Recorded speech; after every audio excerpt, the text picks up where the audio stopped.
Prabhu Nityananda, Shri Advaita Gadada, Vivasadi Gaura Bhaktavinda.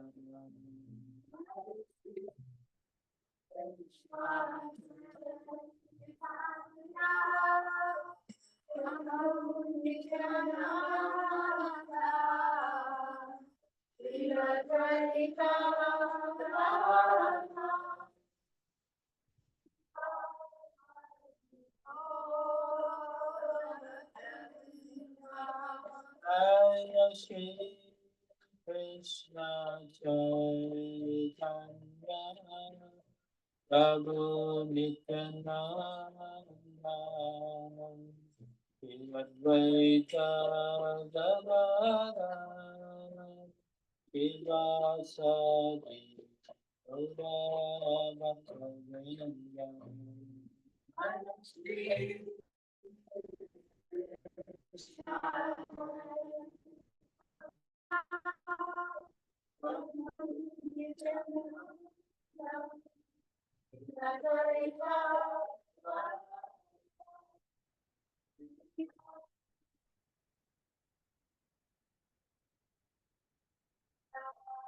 Hare Krishna,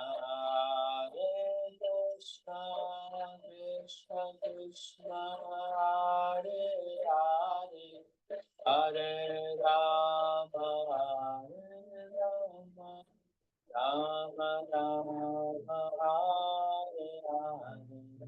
Hare Krishna, Krishna Krishna, Hare Hare, Hare Rama, Hare Rama, Rama Rama, Hare Hare. Hare Krishna, Krishna Krishna, Hare Hare, Hare Rama, Hare Rama, Rama Rama, Hare Hare. Krishna, Krishna Krishna, Hare Hare, Hare Rama, Hare Rama, Rama Rama, Hare Hare. Hare Krishna, Krishna Krishna, Hare Hare, Hare Rama, Rama Rama, Hare Hare. Hare Krishna, Krishna Krishna, Hare Hare, Hare Rama, Hare Rama, Rama Rama, Hare Hare. Jaya Prabhupada, Jaya Prabhupada, Prabhupada, Jaya Prabhupada.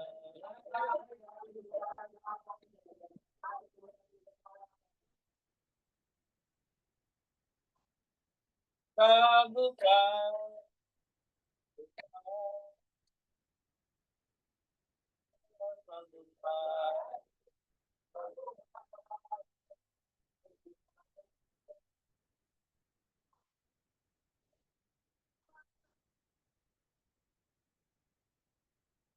Dev Vishnupada Paramahamsa Parivrajagacharya Aswatara Shishila Islam. Please receive Bhakti Vedanta Swami Srila Prabhupada Ki Dev Vishnupada Paramahamsa Parivrajagacharya Aswatara Shishila Islam. Srila Bhakti Siddhanta Saraswati Srila Prabhupada Ki. ISKCON BBT founder Acharya Srila Prabhupada Grantara Srimad Bhagavatam Ki Jai Gaura Brahmananda. All glories to the Savior. Hare Krishna. All glories to the Assembled Devotees. Hare Krishna. All glories to the Assembled Devotees. Hare Krishna. All glories to Shri Guru and Gauranga. All glories to Srila Prabhupada Ki. नमो विष्णुपदाय कृष्णाय कृष्णाय कृष्णाय शांति नामे नमो विष्णुपदाय कृष्णाय कृष्णाय भक्ति वेदांत शांति नामे नमस्ते सरस्वते देवे गौरवाणी प्रचारिणे निर्विशेष शून्यवादी पाश्चात्य सिद्धांत ओम नमो भगवते वासुदेवाय ओम नमो भगवते वासुदेवाय। नमो भगवते वासुदेवाय ओम नमो भगवते ओम वासुदेवाय। नमो भगवते वासुदेवाय ओम नमो भगवते वासुदेवाय। नित्या नमस्कृतं देवीं नरोत्तमं सरस्वतीं व्यासं देवीं सरस्वतीं व्यासं मुदीरये ततो जयमुदीरये। स्वभद्रेषु दशप्रायेषु भद्रेषु भगवत्सेवया नित्यं भागवतसेवया भगवते उत्तमश्लोके भगवते उत्तमश्लोके भवति नैष्टिकी भक्तिवेष्टिति निष्ठिति। Hare Krishna, good morning. Hare Good to Krishna। see all of you. Today we are going to read Srimad Bhagavatam, Canto 4, the creation of the fourth order. Chapter 25, the descriptions of the characteristics of King Puranjana. We are going to do texts 23 and 24. Text 23 will chant. Vishangani vim susronim. विषङ्गनिं सुश्रोणिं Vishangani vim susronim.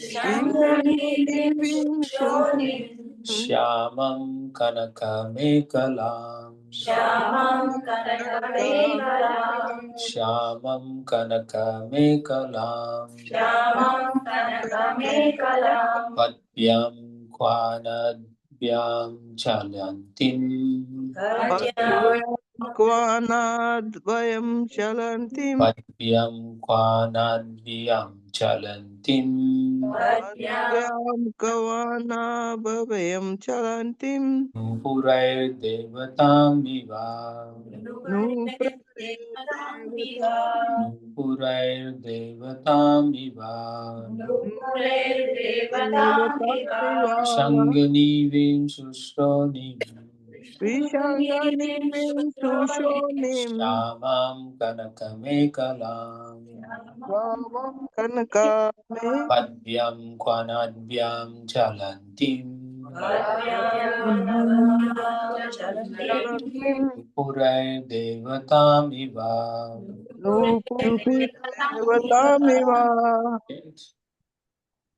Vishangani Vishushroni विषङ्गनिं सुश्रोणिं भयं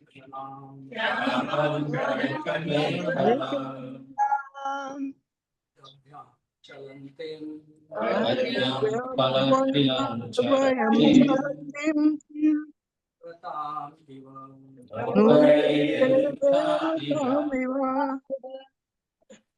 Vishanganivim susronim सुश्रोणिं Organathamikalam श्यामं कनकामेकलां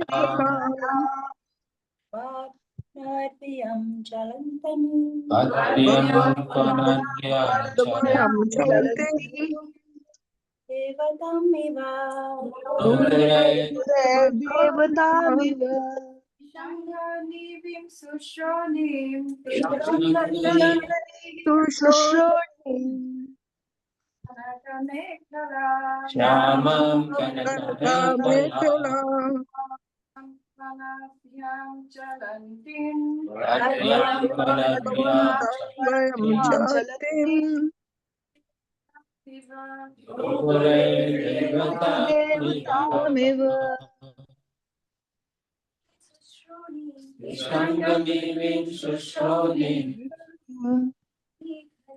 Shyamam Kanakame chalanti. Padmyam Vanabhyam Chalanti Nupurai Devatam Diva Shanga Yellow Hello, Nibin Garment Nibi garment, Unim beautiful waist beautiful waist, Shyam Shamam, blackish blackish, Kanaka Kanaka, golden golden, belt Mekhalam, belt, Padmyam Abhyam, with Vanadvyam Vanadhyam, tinkling tinkling, Chalantim walking Chalantim, walking, Purai Nipuri, ankle bells with ankle bells, Devatam Devata, denizen of the heavens a denizen of the heavens, Eva like ever like. translation purport by His Divine Grace A.C. Bhaktivedanta Swami Srila Prabhupada Prabhupada Ki Jai. Translation: Hey, the waist and hips of the woman were very beautiful.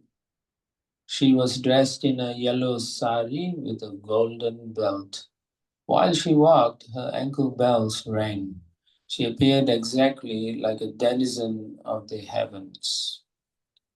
Please repeat. The waist and hips of the woman the waist and hips of the were very woman beautiful, were very beautiful. dressed in a yellow sari, She was dressed in a yellow a sari golden belt.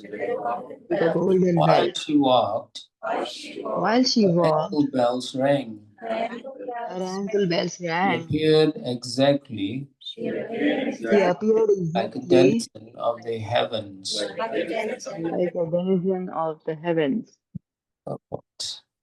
This verse expresses the joyfulness of the mind upon seeing a woman with raised hips and breasts, dressed in an attractive sari and bedecked with ornaments. We will do text 24 as well. Text 24. I'll just chant and then read the rest. Text 24. Stanau Vyanjita Kaishorau Samavritta Nirantarau Vastrantena Niguhantim Hridaya Gajagaminim. Translation: with the end of her sari, the woman was trying to cover her breasts, which were equally round and well placed side by side. She again and again tried to cover them out of shyness while she walked exactly like a great elephant.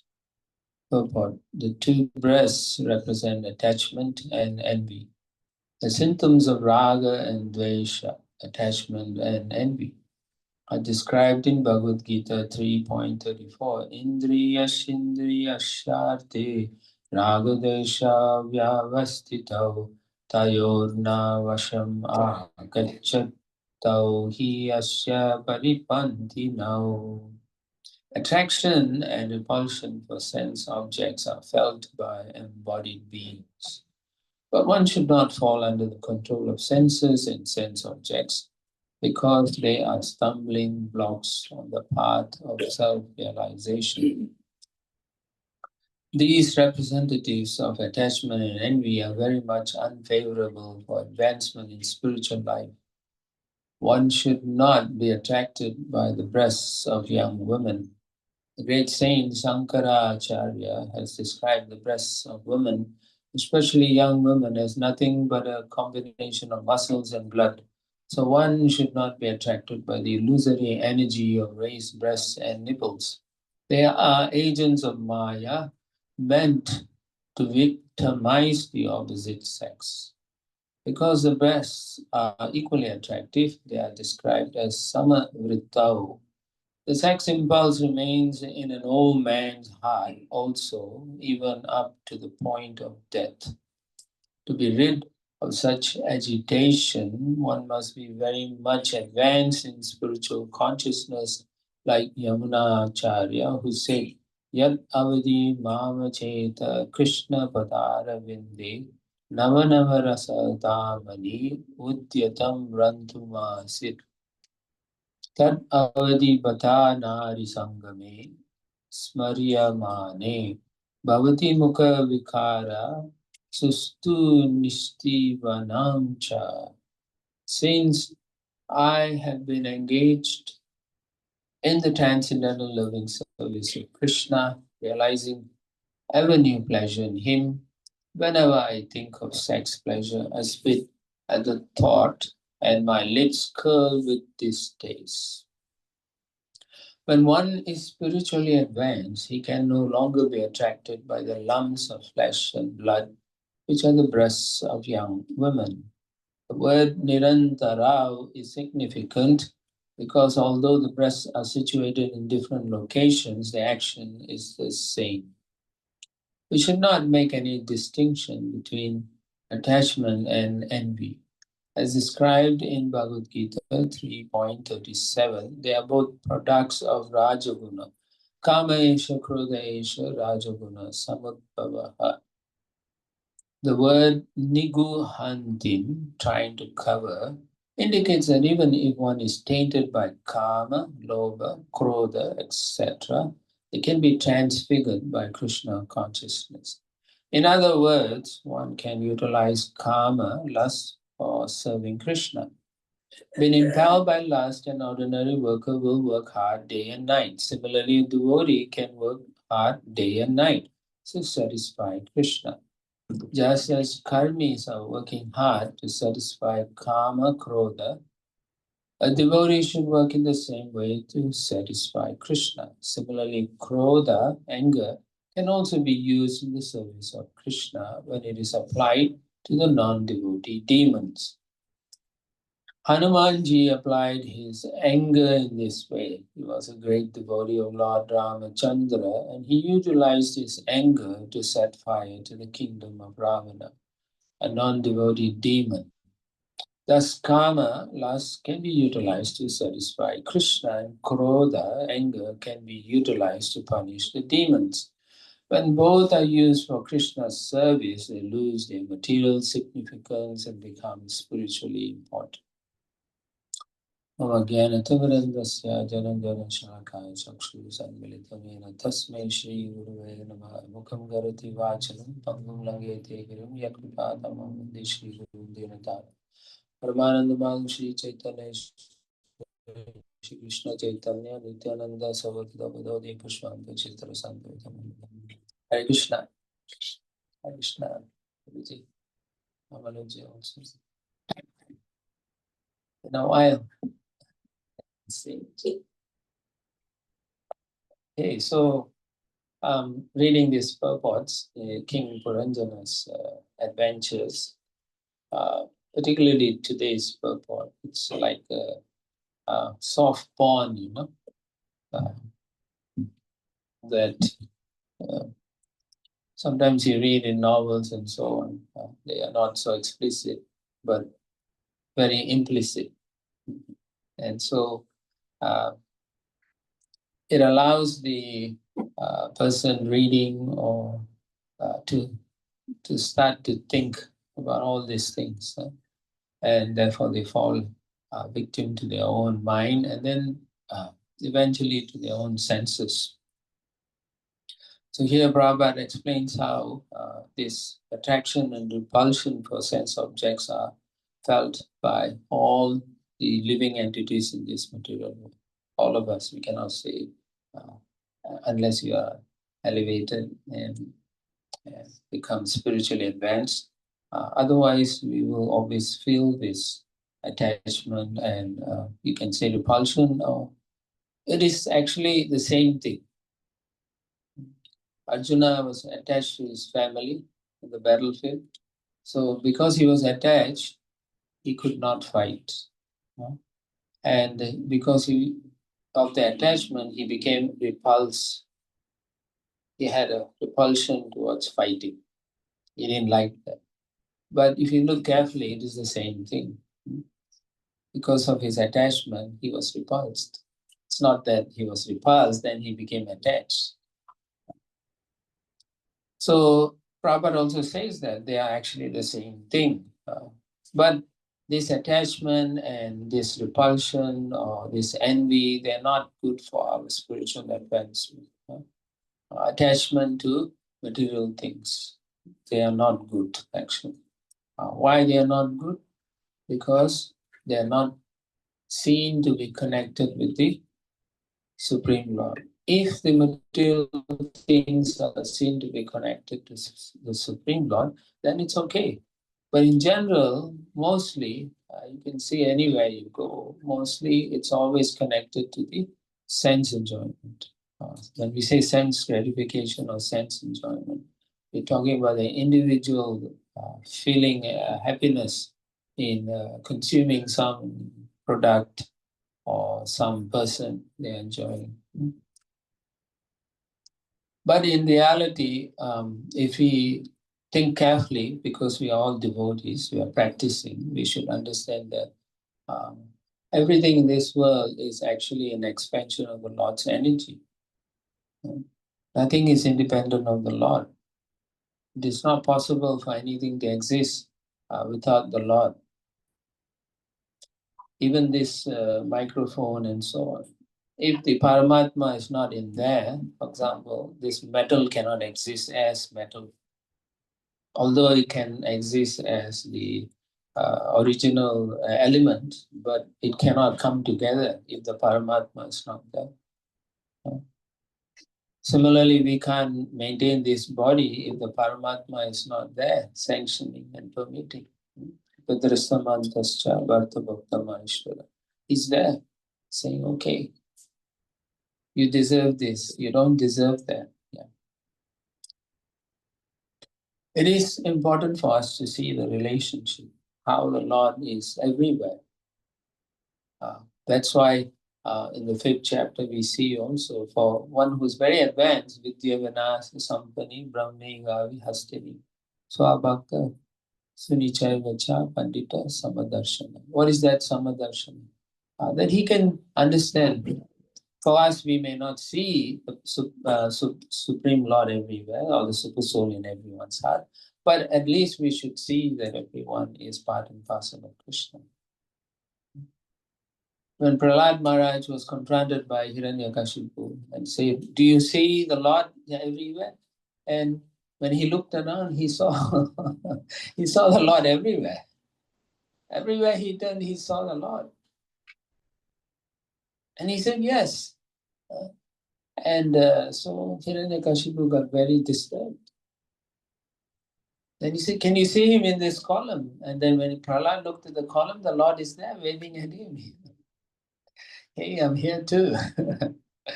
So then, and then he smashed it. And sure enough, the Lord proved to, not only to Hiranyakashipu, he's proving to all of us also that he is everywhere. It is important, we need to understand these principles. If you don't understand these principles, then we will see everything separate from the Lord. When we see things separate, we see ourselves separate from the Lord also. And when we see everything separated, then we think we are independent of the Lord. And then the term or the verse that Brahma says, Ishvara Parama Krishna Satchidananda Vigraha Radhi Govinda Sarva Karanam Karanam makes no sense. So they'll say, oh, some intelligent guy wrote this because he wants to control the rest of us. People think like that, you know. This is all written by some intelligent person. They want to control the rest of us. And sometimes if you go to India, they talk like that.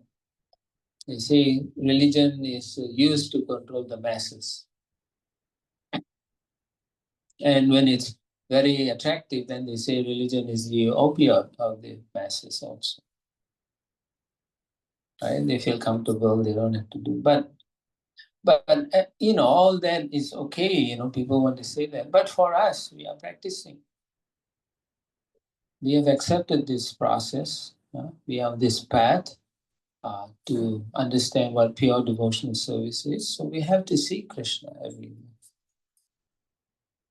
We have to see Krishna is functioning through each individual and allowing them to function in a certain capacity. and he's empowered certain people, and he has not empowered others. Essentially, everyone is empowered to some extent, but not to the extent that we see the demigods or some pure devotee. Jai Shri Shri Gauranga.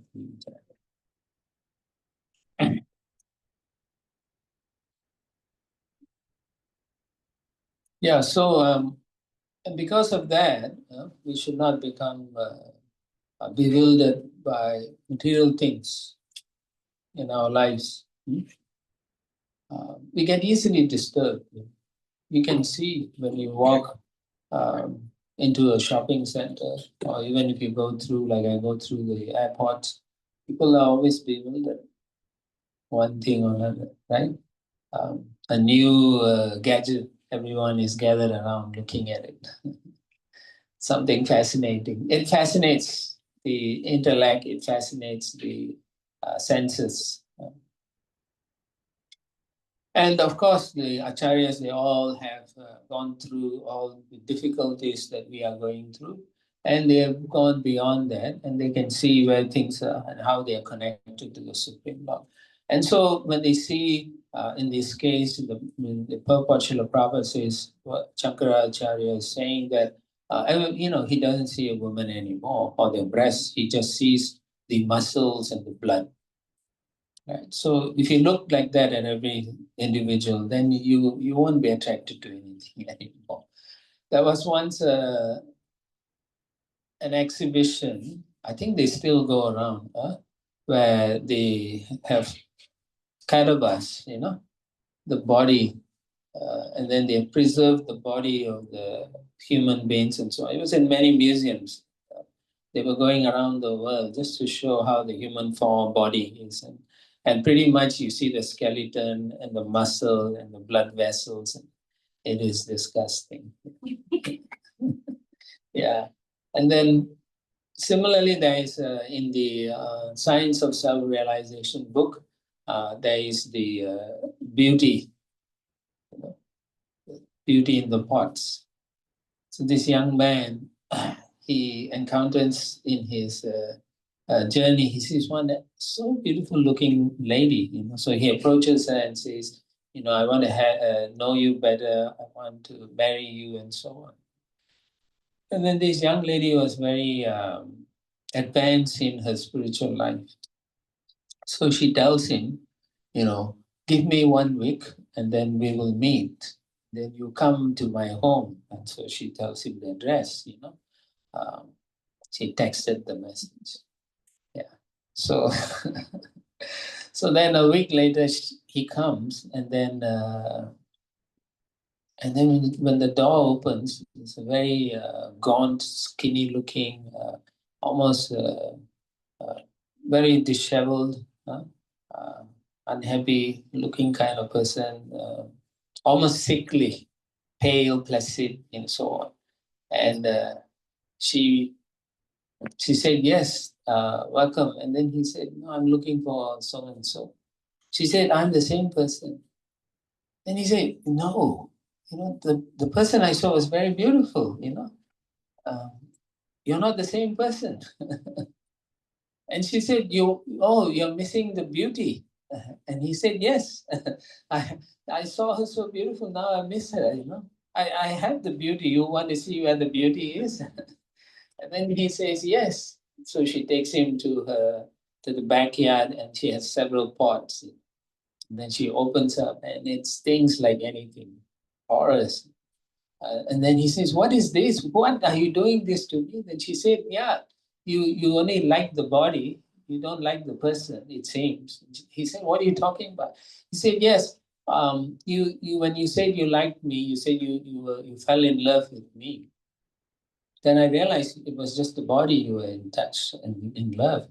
So I went back, I got this medicine, and I took this medicine where I threw up and I had diarrhea. And I collected all of that. I put them in the pots. And that's where my beauty went. So do you want to marry the beauty? Do you want to marry me? So it's an eye-opener. Srila Prabhupada quotes that story to tell us the significance of the differences in how we perceive things in this world. When our consciousness is not really developed enough to see the Supreme Personality of Godhead properly in His creation, then we see only the material energy. We see only the external way the material energy. Again, in Chaitanya Charitamrita, Mahaprabhu explains material energy's potency. We know in the Bhagavad Gita, Devi Yeshu Gunamaya, Mama Maya, Duradhyaya. Very difficult.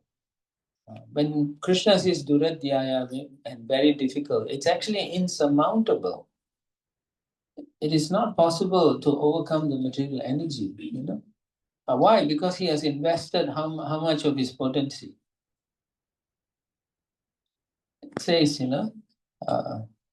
3 parts he used to create the spiritual abode, and 1 part he used of his energy to create the material abode. So you can understand how much he invested his energy just for the sole purpose of helping us understand that we don't belong here, that we cannot survive in our own independence. We are demand, or no, we don't demand. We require His mercy even to live in this material world. And therefore, in the Upanishad, it says, Om Purnamada Purnamidam. This creation itself is complete. What is that completeness he's talking about? The completeness he's talking about is that there's enough material here for us to use it to go back to Godhead. Therefore, it's complete. You cannot use it for any other purpose. You will eventually come to being unhappy because of Kala Shakti. There's always a beginning and an end. Anything you try to develop will fail eventually. The only thing that you can sustain and maintain is your Krishna consciousness. So the acharyas and the saintly persons, the wonderful devotees, they've analyzed it very nicely. And even Yamuna Acharya says that now that he has become a devotee, he is not attracted to material things anymore. Particularly here in this place, he's saying, I don't even want sex. In this material world, sex is the highest pleasure. Number 1, nothing is better than sex pleasure. But I did meet some heroin addicts. They say there's nothing better than heroin addiction. I was amazed, So they were saying, I don't want even sex, but I want my heroin. So all these are addiction, and it sits in the mind and it disturbs them. And as I was saying earlier, the material energy has this potency, avaranatmika shakti and vashapatmika shakti. One just bewilders you, the other one makes you think it's okay. Right? You get accident, you break your arm, and then you are in pain. Right? After a couple of days, you forget the pain, or you think, oh, it's okay. I'm okay now. Yeah. Or you come to the Bhagavatam class and you say, yes, I must do well. I must chant nicely. And then after a few days, yeah, okay, they talk, they don't know what I'm going through. The same thing, every now and then you hear devotees say, but Prabhu, I have family, but Prabhu, I have this responsibility. But Prabhu, I don't want Krishna. Nobody says that. Particularly practicing devotees will never say that. But indirectly they're saying, It's unfortunate. Why is it unfortunate? It's unfortunate because we haven't realized sufficiently the seriousness of our existence in this material world, and that we can continue taking birth again and then again in different life forms if you are not careful. One time, one devotee asked Prabhupada, because Prabhupada was talking about, you taking birth and going to lower species. Then he said, Prabhupada, we have taken prasadam, so we will become humans. So Prabhupada kept quiet, Prabhupada, right? He goes, Then he opened his eyes, looked at the devotee and said, there are 400 species of human beings, and one form is like a monkey. So the devotee understood. You cannot think just because you take prasadam, you're guaranteed of a devotee body. You may get a human form, but it could be any of the 400,000 species. Maybe a Kim Purusha somewhere. Right, so it's important that we understand we shouldn't try to be attached to material things, but we should be attached to using the material things in the service of Krishna. That's what Prabhupada is emphasizing quite often in this purport also. And he, towards the end, in the last paragraph, he says how Kama and Krodha is used in the service of Sri Krishna also. How you can see, as in the case of the Kubja, when Krishna meets her and she's lusty for Krishna. So Krishna says, okay, and then she actually spends some time with Krishna later on, and Krishna blesses her and she becomes very, very beautiful. Yeah. And that's one way. And then the other one is the anger, Krodha. Generally, Kshatriyas must be angry to fight. So in the battlefield, Arjuna couldn't be angry because he saw his own relatives. And the reason is he felt sorry for wanting to kill them. So he couldn't get angry. But when Krishna pointed out the whole understanding, the principles behind service to the Supreme Lord, then he understood, I have to actually please Krishna. I shouldn't be thinking about my needs. I still don't want to fight. I still don't want to kill my relatives, but for Krishna, I will do it.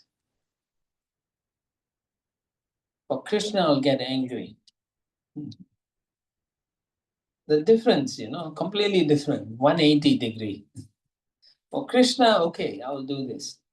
I don't mind. So you see throughout even Mahabharata, how the Pandavas are using all their faculties, their abilities to please Krishna.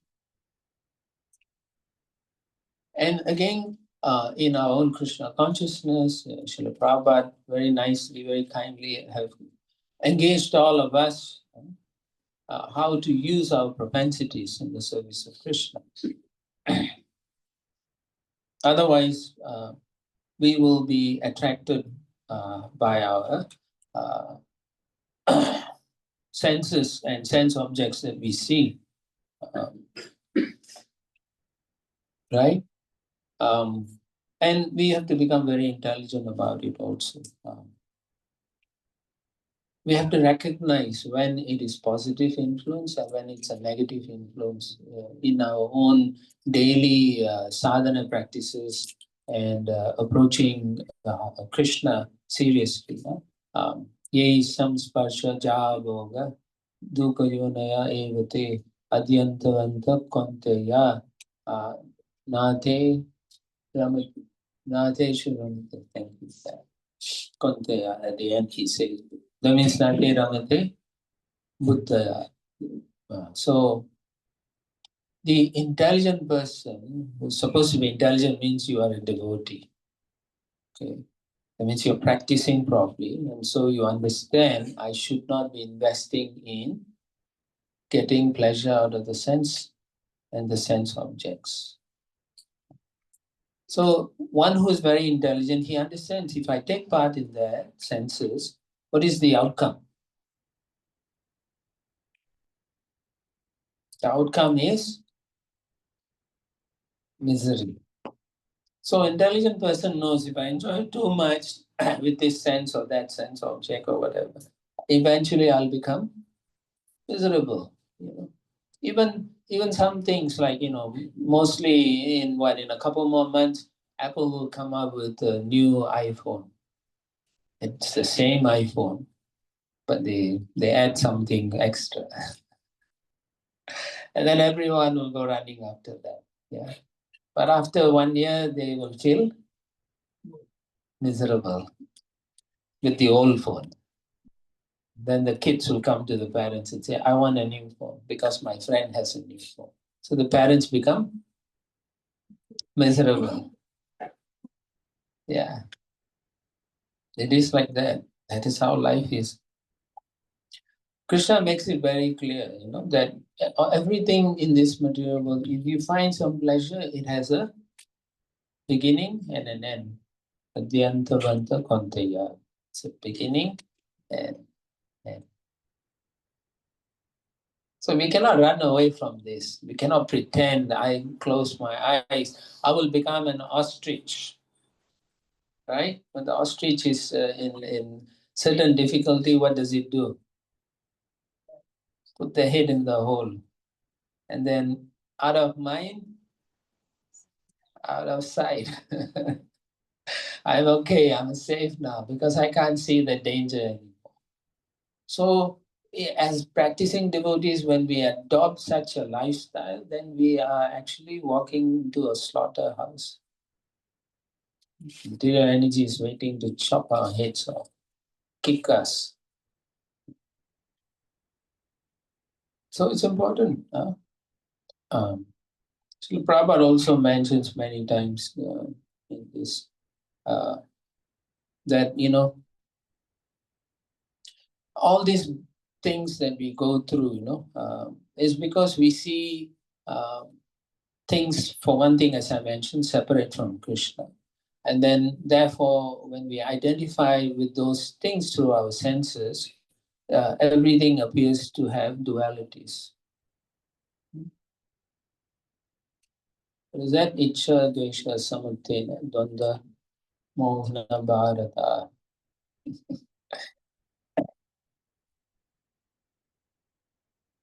So you can see all these things, the dualities you are experiencing. Sometimes it's happy, sometimes you are unhappy. Just like I gave you the example of the iPhone, you are happy when you get it. And then 1 year later, you become the same thing. You are now unhappy with that. Similarly, you can get married with that person. Oh, I'm madly in love with this person. After 6 months, oh, I hate this person. And divorce. But the person hasn't changed. What changed? So this is how this material world is. Now it's cold. Well, it's not so bad in Brisbane. I'm going to Canberra, so it'll be worse. But what to do? You have to tolerate. Devotee Krishna says immediately in the second chapter to Arjuna, Martha Spasas to Kontena Sitasana Sukaduvida. A sober person needs to tolerate all this because it has a beginning and it has an end. And when we understand those, that's how life is going to be. What is our focus at all time? Or what should be our focus? Come on, what's the focus? Huh? Yeah, my focus should be how to please Krishna and his devotees. How can I maintain my services, even in the midst of all this alluring, ornamental, attractive things that I sometimes fail to see that they are only temporary and I will lose my way to Krishna. Raghunath Das Goswami says, right, when you are in the highway, sometimes you get robbed by the highway robbers. So all these sense objects and our senses will pull us away from the path that we are on. how to maintain those things is what devotees should constantly endeavor to practice. Because you know yourself better, each and every one of you. You know where your failings are, where you forget Krishna. But at the end of the day, you should collate everything that you've done and you can review. And then you can honor it for Krishna's blessing. I did all this for you. But if you did some nonsense, then you can say, Krishna, look what happened to me.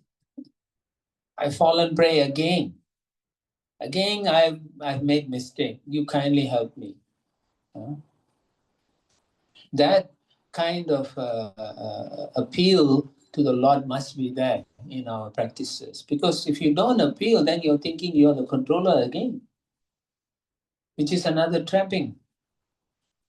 Oh, okay, I know, I chanted, everything is okay. And then next thing you know, you're watching movie. Because I finished chanting.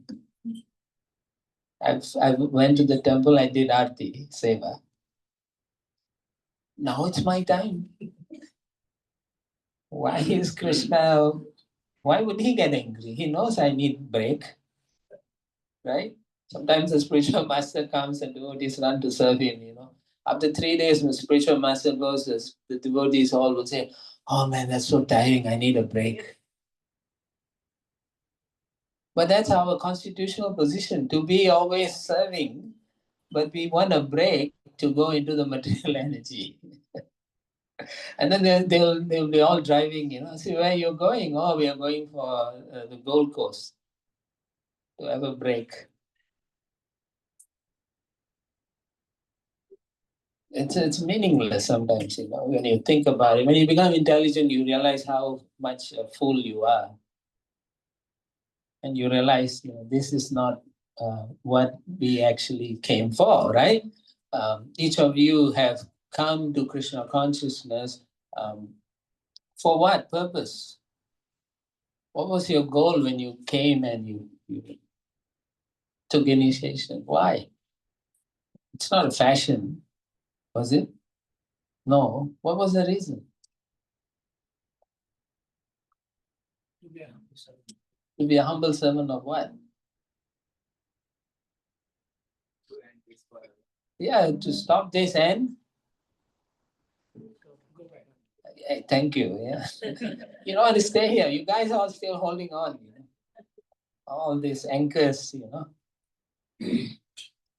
This world is like an anchor. As soon as you take birth, you are anchored already. Anchored by your body, anchored by your relatives, kinsmen, anchored by the country you take birth, anchored by the properties you have, anchored by the material science for want of spirituality. These 5 things are heavy, heavy anchors. We can't have this thing. It's so important. Daily you should talk about and ask yourself, sit in front of your spiritual master's picture or the deities in your home and say, why am I keep doing these foolish things? Give me good intelligence. All right? It has to be a naturally, in the beginning you force yourself, but this has to be a natural exercise to the Lord. Look, I don't know why, but you can say, I don't know if you're going to correct me, I don't know if I can stand the purification you are going to hand to me, but give me the ability to go through whatever difficulties to become a better devotee. Give me the strength. You can pray like that. But I need your mercy, Lord. Where can I else go? I can go to the devotees, but I'm so arrogant, but I don't want to go and ask them for service. So my intelligence is contaminated because I don't want to become humble. And we were chanting the ISKCON. Everything, da-da-ba-da, all come out very, we can chant nicely. But we don't understand what the purport behind is. Right? So it's important. We use our abilities. Slowly you will find as you are willing, Krishna is also willing. Prabhupada said, you take one step, Krishna takes 10 steps towards us. So slowly you give up what you are attached to. Slowly you give service to Krishna, but you have to increase. Just like when we do deity worship, the standard cannot go down, but the standard can increase. That's deity worship. You cannot minimize. If you minimize, then you lost the plot. Okay, it's 8:25, right? Yeah. So we'll stop here. Comments, questions, your own realizations you want to share, would be nice to hear. Yes, Prabhuji. One may like, when we take the Krishna consciousness, we want to give up all those material temptations, material activities.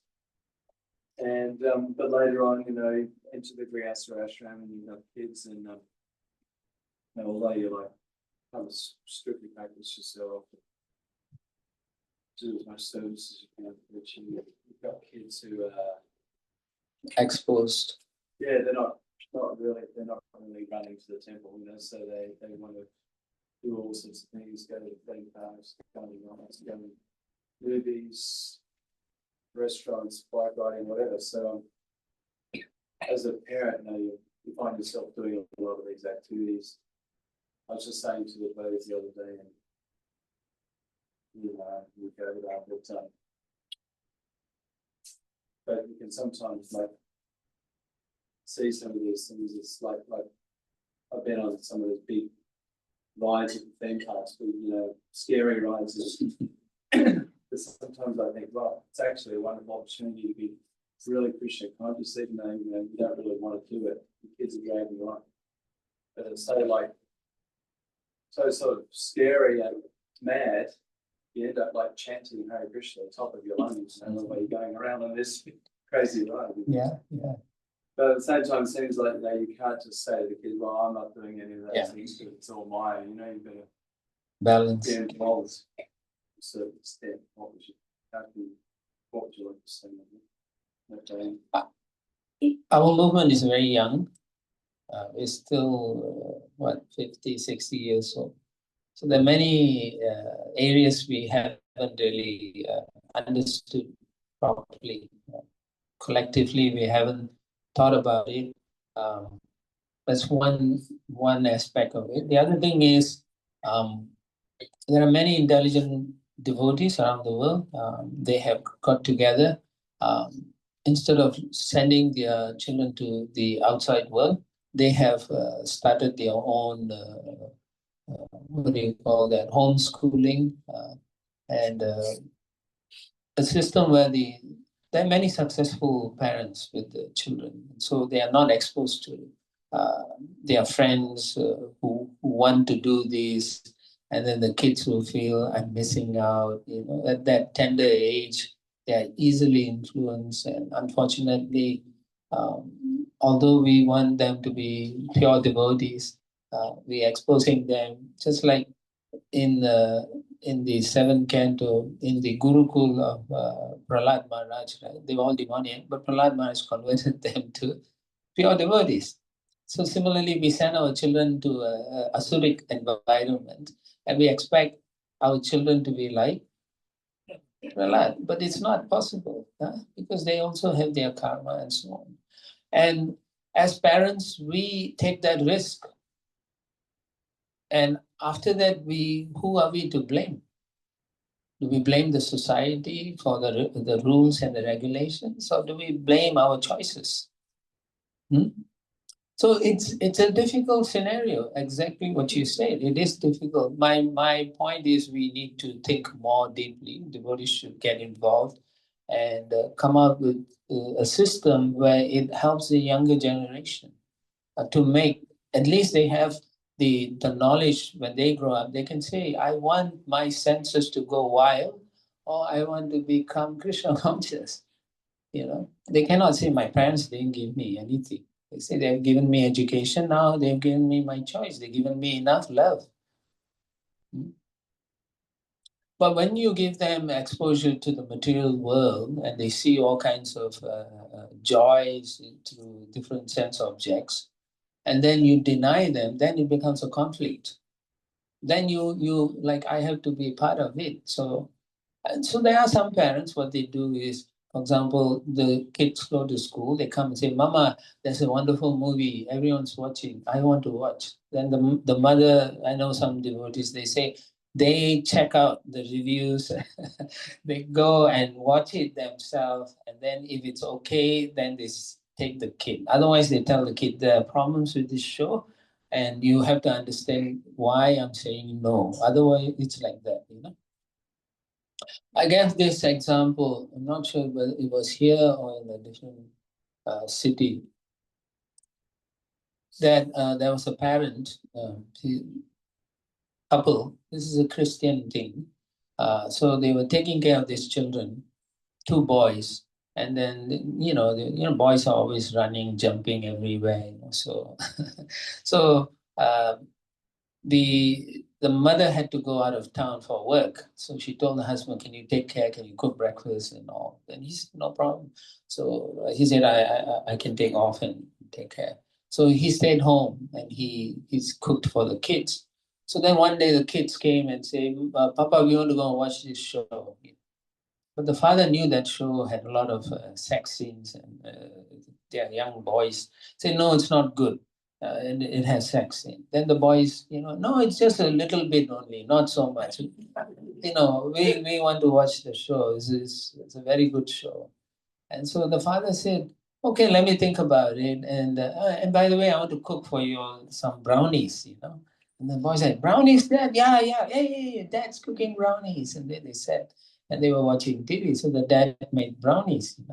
Then halfway as he's making the batter and everything, he came out and said, I have to get some natural ingredient in the garden. So he went out. Then he came back and then said, I got the natural ingredient. And then he made the brownies.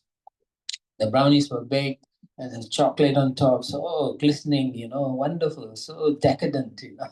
And so then he brought it out, and obviously they don't offer, but they offered to the boys. And he said, I got the brownies. The boys said, yeah, and they're going to reach out to grab him. He said, hold on first. I've added a natural ingredient.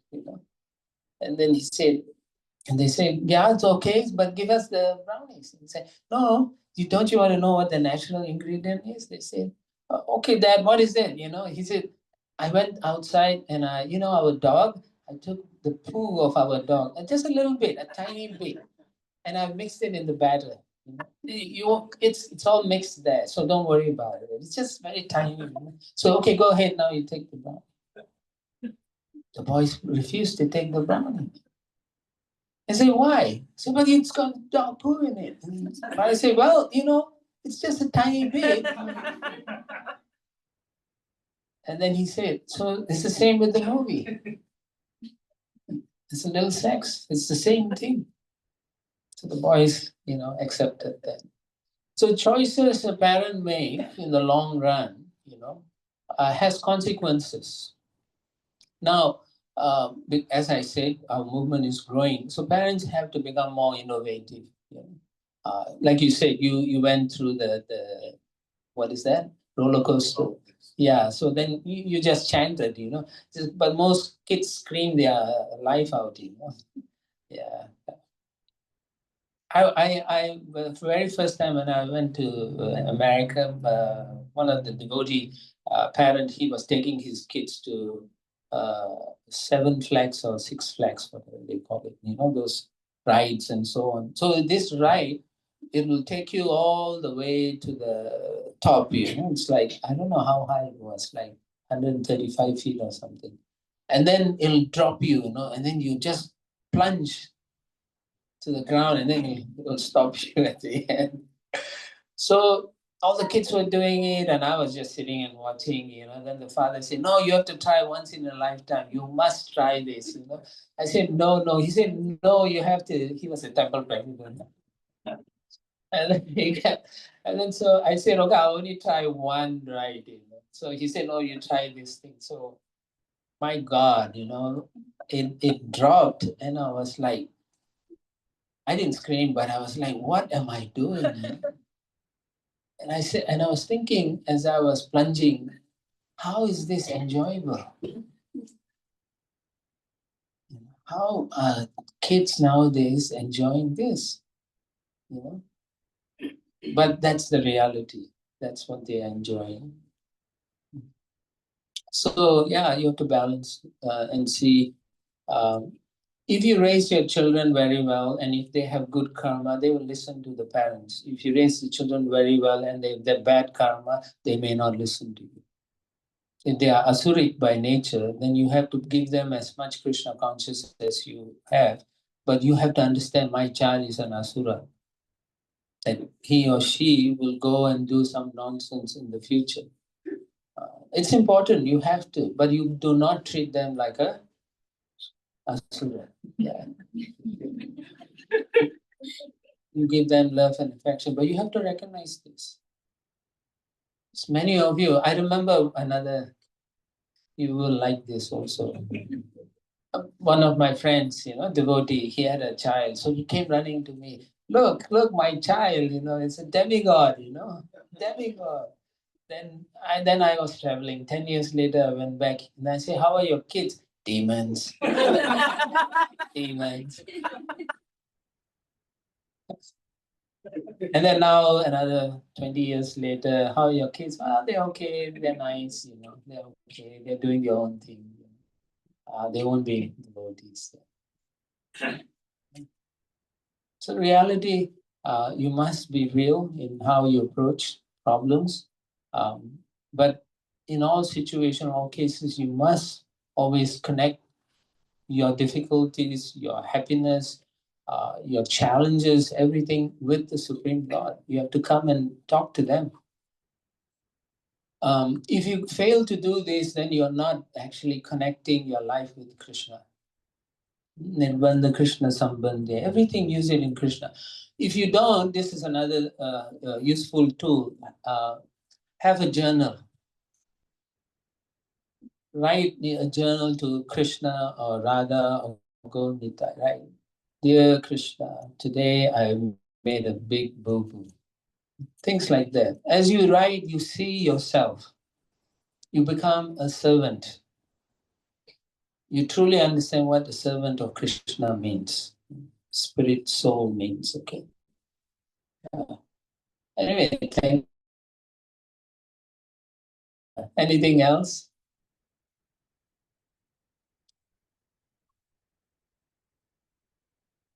Yeah. She raised her hand before. That's why. Who? Your. Oh, okay.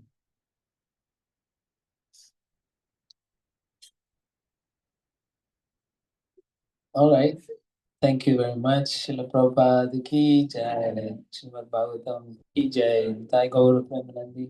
And thank you very much for having me here. Very kind of y'all for coming today also. Yeah. Hopefully I can make a trip next year as well. Yeah. Yeah. Srila Prabhupada ki jai. Jai.